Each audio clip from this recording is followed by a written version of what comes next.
നമസ്കാരമുണ്ട്. പിറവം നഗരസഭാ തെരഞ്ഞെടുപ്പ് ശക്തമായ രീതിയിൽ സ്ഥാനാർത്ഥികളുടെ നാമനിർദ്ദേശ പത്രികകളെല്ലാം സമർപ്പിച്ചതിന് ശേഷം ഇപ്പോൾ UDFന്റെ സ്ഥാനാർത്ഥി 9ാം ഡിവിഷനിലെ രമാ വിജയനാണ് നമ്മോടൊപ്പം ചേരുന്നത്. ചേച്ചി നമസ്കാരമുണ്ട്. എന്താണ് സ്ഥാനാർത്ഥി എത്തിയതിൽ വളരെ സന്തോഷം. എല്ലാവിധ ആശംസകളും നേരുന്നു. നമസ്കാരം. ഈ വോട്ട് വണ്ടിയിലേക്ക് എന്നെ ക്ഷണിച്ചതിന് ശ്രീ ആൽബിന് എന്റെ ഹൃദയം നിറഞ്ഞ നന്ദി രേഖപ്പെടുത്തുന്നു. നിലവില് ഇപ്പൊ ഞാൻ എത്തിയിരിക്കുന്നത് 9ാം ഡിവിഷനിലാണ് നഗരസഭയുടെ. ഇതൊരു ജനറൽ വാർഡാണ്. ഈ ജനറൽ വാർഡില് വനിത ആയിട്ട് ഒരു സ്ഥാനാർത്ഥിയാണ് മത്സരിക്കുന്നത്. കഴിഞ്ഞ തവണ വനിതാ വാർഡിലാണ് രമേശേച്ചി മത്സരിച്ചത്. ഇത്തവണ 3 പേരുണ്ടല്ലേ സ്ഥാനാർത്ഥികളായിട്ട്. അപ്പൊ 2 പുരുഷന്മാരും ഒരു വനിതയും തമ്മിൽ മത്സരിക്കുന്ന ഒരു ജനറൽ വാർഡിലേക്കാണ് ഞാൻ ഇന്ന് എത്തിയിരിക്കുന്നത്. ഈ നഗരസഭയിൽ അങ്ങനെ 1-2 ഡിവിഷനിലാണ് ഇങ്ങനെ മത്സരം വരുന്നുള്ളൂ. ബാക്കിയുള്ള ഡിവിഷനുകളെല്ലാം വനിതകൾ തന്നെ മത്സരിക്കുന്ന ഡിവിഷനും അതുപോലെ പുരുഷന്മാർ തന്നെ മത്സരിക്കുന്ന ഡിവിഷനുകളാണ്. ഒരു വ്യത്യസ്തമായ ഒരു മത്സരം ഉണ്ടാകുന്ന അല്ലെങ്കിൽ മത്സരം കാഴ്ചവെക്കാൻ പറ്റുന്ന ഒരു ഏരിയയിലാണ് ഞാൻ ഇന്നുള്ളത്. എല്ലാവർക്കും നമസ്കാരം. കഴിഞ്ഞ തെരഞ്ഞെടുപ്പിൽ വനിതാ വാർഡായിരുന്നു. അതിൽ നിന്ന് ആണ് ഞാൻ ജയിച്ചു വന്നത്.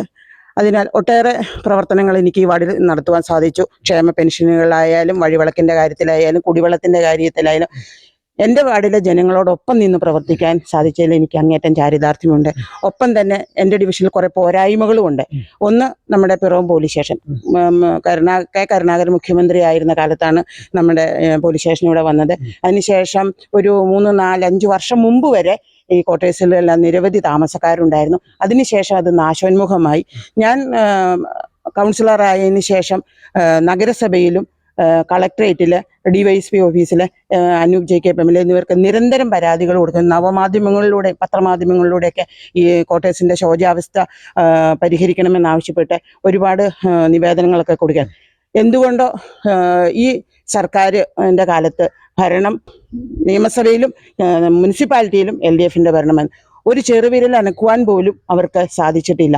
ഇവിടെ വന്ന DYSP ഓഫീസ് വരെ ഈ ശോചനീയാവസ്ഥയുടെ പേരുമായി പുത്തൻകുരിശിന് മാറുകയാണ്. അതുപോലെ തന്നെ എൻ്റെ ഡിവിഷനിലാണ് KSRTC ബസ് സ്റ്റാൻഡ്.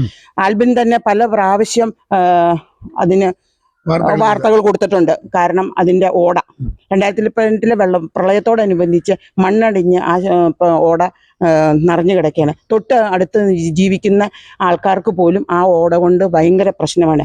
കഴിഞ്ഞ ഭരണസമിതിയിൽ ഞാനും ഉണ്ടായിരുന്നു. 8 ലക്ഷം രൂപയോളം ഓട നവീകരണത്തിനായിട്ട് 8-9 വാർഡുകളിലൂടെ ബബിതയുടെ വാർഡുകളിലൂടെ ഉൾപ്പെടെ പുറത്തേക്ക് പോകുന്നതാണ് ഈ ഓട. കെട്ടിക്കിടക്കുന്നു. മഴ പെയ്താൽ KSRTC ബസ് സ്റ്റാൻഡിനകത്ത് മുഴുവൻ വെള്ളം കെട്ടി അവരുടെ കമ്പ്യൂട്ടർ ഫയലുകളൊക്കെ നശിക്കുന്ന ഒരവസ്ഥയാണ്. അതിൻ്റെ പരിഹാരമായിട്ടാണ് 8 ലക്ഷം രൂപ നമുക്ക് നഗരസഭയിൽ നിന്ന്. പക്ഷെ 1 രൂപ പോലും ആ ഫണ്ട് വകമാറ്റി ചെലവഴിച്ചതല്ലാതെ നിലവിൽ 1 രൂപ പോലും KSRTC ബസ് സ്റ്റാൻഡിന്റെ ഓട നന്നാക്കാനായിട്ട് കിട്ടിയിട്ടില്ല. നിലവിൽ ഇപ്പൊ ചേച്ചി പറയണത്, ഈ ചേച്ചിയുടെ പറഞ്ഞ ചേച്ചി പ്രതിപക്ഷത്തിരിക്കുന്ന സമയത്ത് ഈ 8 ലക്ഷം രൂപ ആ KSRTC സ്റ്റാൻഡിന് വേണ്ടി അനുവദിച്ചിട്ട് 1 രൂപ പോലും കിട്ടിയില്ല. 1 രൂപ പോലും കിട്ടിയിട്ടില്ല. ചോദിച്ചു. അവസാനം 1 ലക്ഷം രൂപയുണ്ട്. ടെൻഡർ എടുക്കാൻ നമ്മുടെ തുമ്പയിലെ ജോയിച്ചേട്ടനോട് 1 ലക്ഷം രൂപ കൊണ്ട് അത് എടുത്തു കഴിഞ്ഞാൽ പണി തീരില്ല. അതുപോലും ഈ കഴിഞ്ഞ 5 വർഷത്തെ ഭരണസമിതിയിൽ ഇരുന്ന് നിരന്തരം കൗൺസിലിൽ ബഹളം ഉണ്ടാക്കിക്കൊണ്ടിരുന്ന ഒരാളാണ്. ഇതുവരെ നടന്നിട്ടില്ല. ആ തൊട്ടടുത്തുള്ള വീടുകൾക്ക് കൊതുകും മണവും കാരണം അവർക്ക് ജീവിതം അസഹനീയമായ ഒരവസ്ഥയിലാണ്. അതിനൊരു ശാശ്വത പരിഹാരം വേണമെന്നാണ് എൻ്റെ ആവശ്യം. നിലവിലിപ്പോൾ ചേച്ചി ഇപ്പോൾ ഈ 9ാം ഡിവിഷനിലേക്ക് വീണ്ടും വരണോ അല്ലെ ഈ ഒരു തെരഞ്ഞെടുപ്പുമായിട്ട് എത്തുമ്പോൾ ചേച്ചിയുടെ ഒരു കാഴ്ചപ്പാട് ആ കാര്യങ്ങളെല്ലാം മുൻകൂട്ടി ചെയ്യണം എന്നുള്ളതാണോ? തീർച്ചയായിട്ടും. അതിനുവേണ്ടി ഞാൻ പ്രൊജക്റ്റ് വരെ വെക്കാനായിട്ട് അപ്പോഴും പറഞ്ഞത് അടുത്ത ഭരണസമിതി വരട്ടെ, എന്നിട്ട് പ്രൊജക്റ്റ് വെച്ച് എന്താണെങ്കിലും ചെയ്യാമെന്നാണ്. ശാശ്വതമായ ഒരു പരിഹാരം അതിന് അടിയന്തരം വേണം. ഇനിയും ഈ ഇലക്ഷനിൽ നിന്ന് ഞാൻ മത്സരിച്ച് ജയിച്ചു വന്ന ആദ്യമായിട്ട് അടിയന്തരം പ്രാധാന്യം കൊടുത്തുകൊണ്ട് ചെയ്യുന്ന ഒരു പ്രൊജക്റ്റ് ആയിരിക്കും KSRTCയുടെ ഓട. തീർച്ചയായിട്ടും UDFന്റെ ഒരു ഭരണസമിതി നിലവിൽ വരികയും നിയമസഭയിലും UDFന്റെ ഒരു ഭരണം വരികയും ചെയ്യുന്നാൽ ഒട്ടേറെ വികസന പ്രവർത്തനങ്ങൾ നടത്തുവാൻ എനിക്ക് ഒന്ന് പറയുവാനുള്ളത്, പ്രതിപക്ഷത്തിരുന്നത് കൊണ്ട് തന്നെ കൃത്യമായിട്ട് എനിക്ക് പറയുവാൻ സാധിക്കും. പ്രതിപക്ഷ കൗൺസിലർമാർക്ക് റോഡിന്റെ കാര്യത്തിലായാലും മറ്റെന്ത് പ്രവർത്തനങ്ങളുടെ കാര്യത്തിലായാലും ഫണ്ട് തീരെ കുറവ് അനുഭവപ്പെട്ട ഒരു വാർഡാണ് എനിക്കുള്ളത്. അതുപോലെ എല്ലാ മിക്കവാറും UDFന്റെ കൗൺസിലേഴ്സിനും അതെ. എനിക്ക് പോലും ഈ അവസാന വർഷ പ്രൊജക്ട് എന്ന രീതിയിൽ ഒരു റോഡിന് വെറും 2,85,000. അതിനകത്തൊരു കുറച്ച് പൈസ ബാലൻസ് ഉണ്ടായിരുന്ന ഒരു പെറ്റി വർക്ക് വെക്കാൻ പോലും പറഞ്ഞിട്ട് അവർക്കത് വെച്ചെന്നില്ല. അതിൻ്റെ അടിസ്ഥാനത്തിൽ ഞാൻ പുതുശ്ശേരിത്തൃക്ക അമ്പലം ചേന്നാട്ടുപടി റോഡിന് MP-യുടെ സഹായത്തോടെ എനിക്കൊരു 9 ലക്ഷം രൂപ അനുവദിക്കുകയും ആ ടെൻഡർ വർക്കുകളും കഴിഞ്ഞു, എഗ്രിമെൻറ്റും കഴിഞ്ഞു.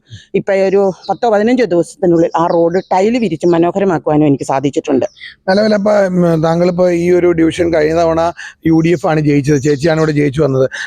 ഈ ഒരു ഡിവിഷനിൽ UDF LDF അങ്ങനെ ഏതെങ്കിലും മുൻതൂക്കം ഉണ്ട് ഈ ഡിവിഷനിൽ? ഇതൊരു കോൺഗ്രസ് വാർഡാണ്. തീർച്ചയായിട്ടും അതാണ് എൻ്റെ വിജയത്തിൻ്റെ കാര്യം. അതുപോലെ തന്നെ എൻ്റെ ഡിവിഷനിൽ ആദ്യമേ ഒന്ന് ഫോൺ വിളിച്ച് എനിക്ക് അപ്പം എടുക്കാൻ പറ്റിയില്ല. തുടർന്ന് ഒരു 10 മിനിറ്റിനകത്തുള്ള അവരെ തിരിച്ചു വിളിക്കുകയും ഈ ജനങ്ങൾക്ക് ഒരു ക്ഷേമ പെൻഷനായാലും എന്തും അവരുടെ വീടുകളിൽ എത്തിച്ചു കൊടുത്ത് അവരൊന്നും ആൽബിന് ചോദിച്ചാൽ അറിയാം, വാർഡുകളിലെ ആൾക്കാരോട് ചോദിച്ചാൽ അറിയാം, ഒരു പെൻഷൻ്റെ ഫോം എന്തായാലും അവരുടെ വീട്ടിൽ ചെന്ന് ഞാൻ കൊടുക്കുകയും തിരിച്ചത് മുനിസിപ്പാലിറ്റി കൊണ്ടേ കൊടുക്കുകയും ചെയ്യുന്നിരുന്ന ഒരു വ്യക്തിയായിരുന്നു ഞാൻ. അപ്പം എൻ്റെ ഡിവിഷനിലെ ആൾക്കാർക്ക് എന്നോട് അത്രമാത്രം സ്നേഹമുണ്ട്. എനിക്ക് എന്നേക്കാൾ ഉപരി എൻ്റെ സ്നേഹം അവർക്കും അറിയാം. നിലവിലിപ്പോൾ ഈ ഒരു ഡിവിഷനിൽ ഏരിയകൾ പഴയ ഏരിയകൾ തന്നെയാണോ? അല്ല, മാറിയിട്ടുണ്ട്. ഇപ്പം നമുക്കെന്ന് പറഞ്ഞാൽ നേരത്തെ നമുക്ക് MLA ഓഫീസിൽ ഉൾപ്പെടെ IB ജംഗ്ഷൻ മുഴുവനും ഉണ്ടായിരുന്നു. ഇപ്പം എന്ന് പറഞ്ഞാൽ കണ്ടത്തി ഫാഷൻ ജ്വല്ലറിയുടെ അവിടുന്ന് തുടങ്ങിക്കഴിഞ്ഞാൽ സെമിനാരി MKMന്റെ ചെറിയ സ്കൂൾ വന്ന് ആ ഫയർ സ്റ്റേഷൻ ഇരിക്കുന്ന ഒരു പോർഷനും, ഒപ്പം തന്നെ അണ്ടത്തെ കവലയിൽ നിന്ന് തുടങ്ങി ഫയർ സ്റ്റേഷൻ്റെ അവിടെ വന്നിട്ട് താഴേക്കൊരു മണ്ടത്തിപ്പടി റോഡുണ്ട്. ആ മണ്ടത്തിപ്പടി റോഡിൻ്റെ അവിടുന്ന് കിഴക്ക് വശത്തേക്ക് പോയ കനാൽ വഴി എന്ന് പള്ളിക്കാവിൻ്റെ അവിടെ കയറുകയും കനാലിൻ്റെ അവിടെ തന്നെ തിരിച്ച് അവിടുന്ന് വലതുവശ ഭാഗം മുഴുവനും വന്ന് ഹരിയുടെ കടയുടെ ഉൾപ്പെടെ വന്ന് പോലീസ് സ്റ്റേഷൻ്റെ അവിടെ നിന്ന് വീണ്ടും തിരിഞ്ഞ് വലതുവശം വഴി തന്നെ അണ്ടത്തെ കവലയിൽ തീരുകയും പിന്നെ നമ്മുടെ കയ്യിൽ നിന്ന് പോയ ഭാഗം 6ാം ഡിവിഷനിലേക്കാണ്. എന്ന് വെച്ചാൽ ആശാരിയമ്പലം ഉൾപ്പെടുന്ന ആ ഭാഗവും MLAയുടെ ഓഫീസിരിക്കുന്ന ഭാഗവും പോയി. അപ്പോൾ തിരിച്ച് നമുക്ക് കിട്ടിയത് കുന്നുംപുറത്ത് സ്കൂള്, ഹയർ സെക്കൻഡറി സ്കൂളിന്റെ പുറകിൽ കുറച്ച് ഭാഗം നമുക്ക് കിട്ടിയിട്ടുണ്ട്. നിലവിലിപ്പോൾ ഈ ഒരു ഡിവിഷനിൽ എത്രത്തോളം വോട്ടുകൾ ഉണ്ടായിരുന്നു നേരത്തെ? ഏകദേശം ഒരു 1000-നടുത്ത് വോട്ടുണ്ടായിരുന്നു. ഇപ്പൊ 715 വോട്ട്. പുതിയ ലിസ്റ്റ് വരുമ്പോ കുറഞ്ഞു. നിലവിലിപ്പോ രമചേച്ചി പറയുന്നത് കഴിഞ്ഞ പ്രാവശ്യം ഉണ്ടായിരുന്ന ഡിവിഷനിലെ കുറച്ച് ഭാഗങ്ങൾ 6ാം ഡിവിഷനിലേക്ക് പോവുകയും തുടർന്ന് കുറച്ച് കുന്നുംപുറം ഇരിക്കുന്ന ആ ഭാഗത്തെ ഡിവിഷൻ ഈ 9ലേക്ക് കൂട്ടിച്ചേർക്കുകയും ചെയ്തു. എങ്കിലും 300 വോട്ടുകളുടെ ഡിഫറൻസ് ഇവിടെ ഉണ്ടല്ലേ? ഉണ്ട് 300 ഉണ്ട്.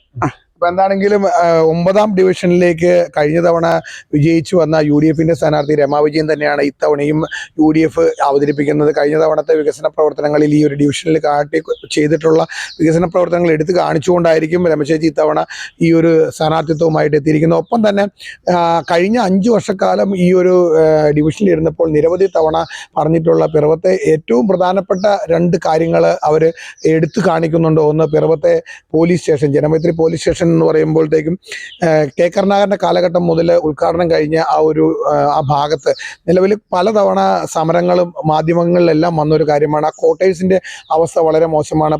രമചേച്ചി തന്നെ പറയുന്നുണ്ട്, ഇടതുപക്ഷ ഭരണമുന്നണി നഗരസഭ ഭരിക്കുമ്പോഴും ഒപ്പം തന്നെ നിയമസഭയും ഭരണം എല്ലാം അവരുടെ കയ്യിൽ ഉണ്ടായിട്ടും ഒരു ചെറുവിനെ നനക്കാൻ സാധിച്ചില്ല എന്നുള്ള ഒരു കാര്യമാണ് ഇപ്പോൾ രമചേച്ചി എടുത്തു പറഞ്ഞത്. ഒപ്പം തന്നെ KSRTC ഡിപ്പോയും KSRTC നരിക്കുളം ഇരിക്കുന്ന ഭാഗത്തും വളരെ വ്യത്യസ്തമായ രീതിയിലുള്ള കുറേ കാര്യങ്ങൾ ചെയ്യുവാനുണ്ട്. അതിന് കിട്ടാനുണ്ടായിരുന്ന ഫണ്ട് പോലും ലാപ്സാക്കി കളഞ്ഞ കാര്യങ്ങളും എല്ലാം ഇപ്പോൾ രമചേച്ചി നമ്മളോടൊപ്പം പറയുകയാണ്.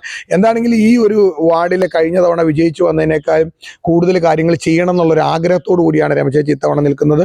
ഈ ഡിവിഷനിൽ പ്രത്യേകത ഉള്ളതെന്ന് വെച്ചാൽ ഇത് കഴിഞ്ഞ തവണ വനിതാ വാർഡായിരുന്നു, ഇത്തവണ അത് ജനറൽ വാർഡായി മാറിയിരിക്കുകയാണ്.